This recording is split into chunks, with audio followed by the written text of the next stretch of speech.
नमस्कार, जय हिंद, वंदे मातरम। आप सभी विद्यार्थियों का स्वागत है आपके अपने यूट्यूब प्लेटफॉर्म उदय एजुकेशन में। विद्यार्थियों, इस वीडियो में बात करेंगे कक्षा 9वीं वार्षिक परीक्षा सत्र 2024 की दृष्टि से इम्पोर्टेंट राजस्थान का स्वतंत्रता आंदोलन एवं शौर्य परंपरा का जो आपका पेपर 17 मार्च को होने वाला है, उसकी दृष्टि से वेरी मोस्ट इम्पोर्टेंट ये प्रश्न पत्र रहेगा। विद्यार्थियों, मैं आपको बताना चाहूँगा आपके स्वतंत्रता आंदोलन एवं शौर्य परंपरा का जो पेपर है वो हर साल लगभग सेम टू सेम प्रश्न आते हैं, थोड़े बहुत बदलाव रहते हैं।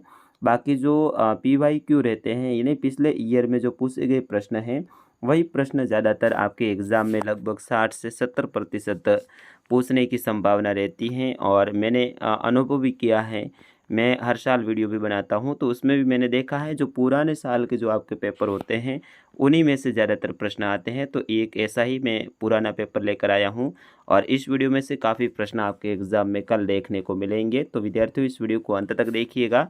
8 से 10 मिनट का होगा, लेकिन आपके लिए काफ़ी फायदेमंद रहने वाला है। चलिए, पहला प्रश्न है, सलोम्बर और कोठारियों के रावतों ने अपने यहाँ चरण दी थी, तो किसको दी थी? ठाकुर खुशहाल सिंह को दी थी। तो ऑप्शन ब रहेगा इसका सही आंसर। अगला प्रश्न है, राजस्थान में 1857 की क्रांति का सूत्रपात हुआ था। तो विद्यार्थियों, ये हुआ था नसीराबाद से, यानी राजस्थान में नसीराबाद से 1857 की क्रांति की शुरुआत हुई थी। और डेट पूछे तो आपको ध्यान रखना है 28 मई 1857 को हुई थी। अगला प्रश्न है, विजय सिंह पथिक का संबंध किस किसान आंदोलन से है? तो विजय सिंह पथिक से संबंधित आपके एक प्रश्न लगभग फिक्स है। तो कौन से किसान आंदोलन से संबंधित थे? बिजोलिया किसान आंदोलन। बिजोलिया है वो मेवाड़ रियासत का एक भाग था, ठीक है ना, ये भी आप ध्यान रखना। और विजय सिंह पथिक है, इनका वास्तविक नाम क्या था? ये भी प्रश्न कई बार आपके एग्जाम में पूछा गया है। तो विद्यार्थियों, ये भी आपको ध्यान रखना, इनका वास्तविक नाम था भूप सिंह। क्या था? भूप सिंह। ये भी आप ध्यान रखना, क्योंकि ये प्रश्न आ सकता है। अगला प्रश्न है, चरखा संघ एवं खादी भंडार की स्थापना किसने की? तो बाल मुकुट जो बिस्सा है उन्होंने की थी। किसने की थी? बाल मुकुंद बिस्सा ने की थी। तो ये भी प्रश्न आपके लिए बहुत इंपॉर्टेंट है और ये पिछले 2-3 सालों से लगातार पूछा जा रहा है। अगला प्रश्न है, थोड़ा सा मैं इसको झूम कर लेता हूँ।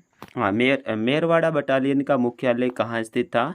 तो अजमेर मेरवाड़ा, आपको पता होगा, तो ये ब्यावर में था, ठीक है ना। तो ऑप्शन ब रहेगा इसका सही आंसर, ब्यावर। अगला है, डूंगर जी जवाहर जी प्रसिद्ध देशभक्त कौन से जिले से संबंधित थे? तो डूंगर जी और जवाहर जी हैं ये सीकर जिले से संबंधित थे, ठीक है ना। तो ऑप्शन द रहेगा इसका सही आंसर, सीकर जिला। और ये कौन थे? तो काका भतीजा आपस में लग रहे थे रिश्ते में, और ये क्या करते थे? अमीर लोगों को लूटते थे और जो उनसे प्राप्त जो धन है वो गरीबों में बांटने का काम करते थे। तो ये थे काका भतीज डूंगर जी और जवाहर जी, सीकर जिले से संबंधित थे।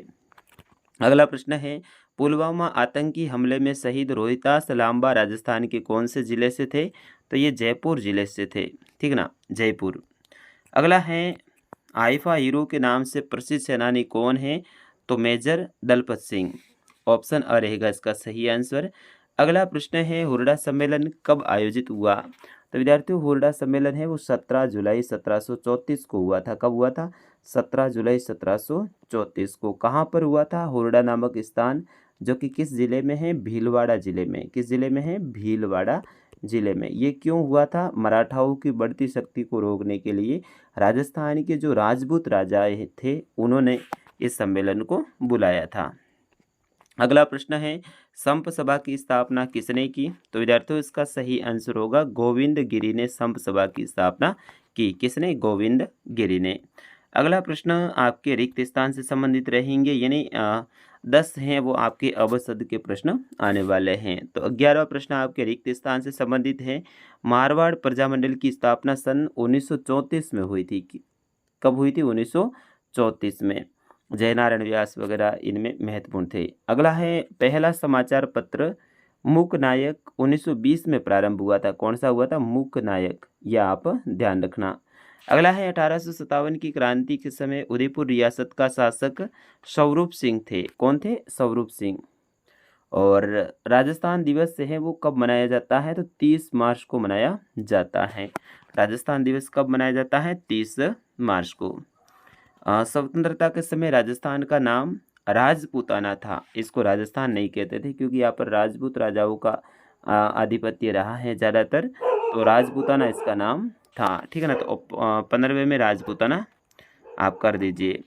और 16वां है कपूर चंद पाटनी ने जयपुर प्रजामंडल की स्थापना की थी। और 17वां प्रश्न है विजय सिंह पथिक का वास्तविक नाम भूप सिंह था। देखो मैंने पहले भी बताया था, आपके अबसद बता रहा था उसमें, तो ये प्रश्न बहुत इंपॉर्टेंट है क्योंकि हर बार रिपीटेड आता है। तो विजय सिंह पथिक का वास्तविक नाम क्या था? भूप सिंह। याद रह जाएगा ना विद्यार्थियों, भूप सिंह आपको याद रखना है। अगला प्रश्न है अप्रैल 1938 में माणिक्यलाल वर्मा ने मेवाड़ प्रजामंडल की स्थापना की थी। कब की थी यह आ सकता है, तो अप्रैल 1938 में। किसने की थी? माणिक्यलाल वर्मा ने। कौन से प्रजामंडल? तो मेवाड़ प्रजामंडल। ये सारी चीज़ें आपको ध्यान रखनी है। आगे के जो प्रश्न हैं आपके अति लघुतरात्मक प्रश्न रहेंगे। 19वां प्रश्न है राजस्थान में एक ही आंदोलन का सूत्रपात किसने किया? यानी राजस्थान में एक ही आंदोलन है वो किसने चलाया? तो मोतीलाल तेजावत ने। किसने चलाया? मोतीलाल तेजावत ने। अगला प्रश्न है स्वतंत्रता आंदोलन के दौरान राजस्थान में हुए किस किसान हत्याकांड को महात्मा गांधी ने जलियांवाला बाग हत्याकांड कहा था? तो निमोचाना हत्याकांड ये हुआ था अलवर में लगभग। हाँ, अलवर में निमोचाना हत्याकांड, इसको महात्मा गांधी ने क्या बोला कि ये तो जलियांवाला बाग हत्याकांड जैसा है, यानी जलियांवाला बाग हत्याकांड है। अगला है भगत पंथ के प्रतिपादक कौन थे? तो गोविंद गुरु थे। कौन थे? गोविंद गुरु। भगत पंथ किसने चलाया था? गोविंद गुरु ने चलाया था। मानगढ़ धोने वाला आपको याद होगा, मानगढ़ पहाड़ी के ऊपर जो एक सभा चल रही थी, फिर वो उन्होंने जनरल डायर वगैरह ने वो कर दी थी, गोलियां चला दी थी, तो उस समय भी गोविंद गुरु की वो सभा थी। अगला है किसके प्रयासों से 1945 में डूंगरपुर प्रजामंडल की स्थापना हुई? तो भोगीलाल पांड्या। किसके? भोगीलाल पांड्या। अगला है राजस्थान के किस वीर को सर्वप्रथम महावीर चक्र प्राप्त हुआ है? तो चूनाराम फागड़िया को। किसको? चूनाराम फागड़िया। ये प्रश्न बहुत इंपॉर्टेंट है। अगला है कोटा प्रजामंडल की स्थापना कब हुई? तो 1939 को। ये भी आप ध्यान रखना। और राजस्थान सरकार के मंत्री NV गाडगिल ने 17 और 18 मार्च 1948 को कौन सी 4 रियासतों का उद्घाटन किया था? गाडगिल की बात हो रही है, तो उन्होंने किया था अलवर, भरतपुर, धौलपुर और करौली को। और वो कौन सा संघ था? मत्स्य संघ था। ठीक है, ये भी आप ध्यान रखिए। तो राजस्थान का एकीकरण आपको अच्छे से देखना है, वहाँ से 2-3 प्रश्न आएंगे। आज आपके पास में अभी भी समय है, तो आप राजस्थान का एकीकरण जरूर देखिएगा, अच्छे से देख के जाना। काफ़ी आपके प्रश्न आने की संभावना है। मेरे हिसाब से कम 3 प्रश्न आएंगे।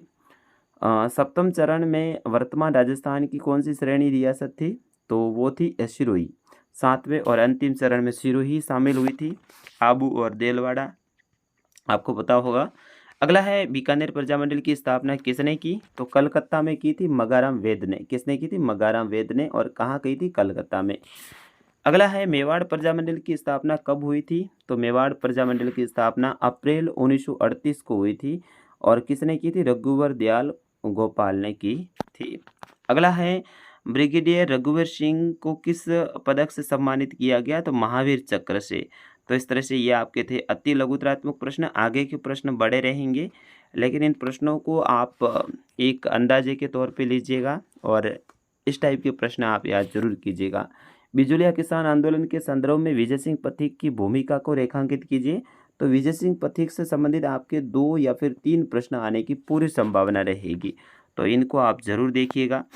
अगला है बूंदी राज्य में हुए किसान आंदोलन का वर्णन करना है। और अगला 32वां प्रश्न है कि 19वीं सदी में राजस्थान में हुए भील आंदोलन के कारण आपको लिखने हैं। तो ये भील आंदोलन भी आपके लिए काफ़ी इम्पोर्टेंट रहने वाला है। और अगला है 19वीं सदी के आरंभ में राजस्थान में कितनी रियासतें और उनमें जाट रियासतें कितनी थी वो आपको बताना है। तो ये प्रश्न बहुत इंपॉर्टेंट है। मत्स्य संघ के निर्माण के घटनाक्रम को समझाना है, यानी राजस्थान का एकीकरण आपको रट के जाना। देखिए लगातार प्रश्न आ रहे हैं। और राजस्थान में अजमेर के विलय को समझाना है, अजमेर के विलय के बारे में आपको लिखना है। और 14 फरवरी 2019 को हुए पुलवामा हमले पर अपने विचार लिखने हैं। मेवाड़ का संयुक्त राज्य राजस्थान में विलय किस प्रकार हुआ वो आपको बताना है। राजस्थान की जन जागृति में महात्मा गांधी के आंदोलनों का क्या प्रभाव पड़ा वो याद कर लीजिएगा। परमवीर चक्र किस योगदान के लिए प्रदान किया जाता है, इम्पोर्टेंट प्रश्न रहेगा। और आगे के प्रश्न आपके बड़े बड़े रहेंगे, 4-4 नंबर के। तो कारगिल युद्ध में राजस्थान के वीरों की भूमिका को रेखांकित करना है। राजस्थान के में सिरोही के विलय के बारे में समझाना है। 7वें चरण में हुआ था, अंतिम चरण था उसमें, तो उनके बारे में आपको लिखना है। राजस्थान में 1857 की क्रांति के प्रमुख कारणों की विवेचना करनी, भाई किन किन कारणों से ये 1857 की क्रांति हुई थी। और भारत के स्वतंत्रता संग्राम के अंतर्गत राजस्थान में समाचार पत्रों की क्या भूमिका रही थी वो बताना है। बड़े बड़े प्रश्न हैं, 7-7 नंबर के 2 प्रश्न आएंगे। राजस्थान की शौर्य परंपरा को उदाहरण सहित आपको व्याख्या करनी है, अथवा में ऑप्शन रहेगा पुलवामा हमले में शहीद हेमराज मीणा के साहस पर टिप्पणी लिखनी है। और स्वतंत्रता पश्चात राजस्थान में शौर्य परंपरा की निरंतरता का वर्णन करना है। और अथवा में ऑप्शन रहेगा राजस्थान के एकीकरण के तत्कालीन केंद्र सरकार की भूमिका को रेखांकित करना है। तो इस तरह से ये आपके कुल 45 प्रश्न जो कि आपके एग्ज़ाम की दृष्टि से बहुत इंपॉर्टेंट रहने वाले हैं। विद्यार्थियों, ये पुराने ईयर का पेपर मैंने आपके सामने प्रस्तुत किया है और ये पेपर आपके लिए काफ़ी रामबाण साबित होने वाला है, क्योंकि पुराने ईयर के जो प्रश्न होते हैं वो एग्ज़ाम में लगातार देखने को मिलते हैं। तो फिलहाल इस वीडियो में इतना ही। एक और मैं वीडियो अपलोड करने की कोशिश करूँगा सुबह तक, ताकि आपके हैं वो सारे प्रश्न कवर हो जाएं। तो धन्यवाद।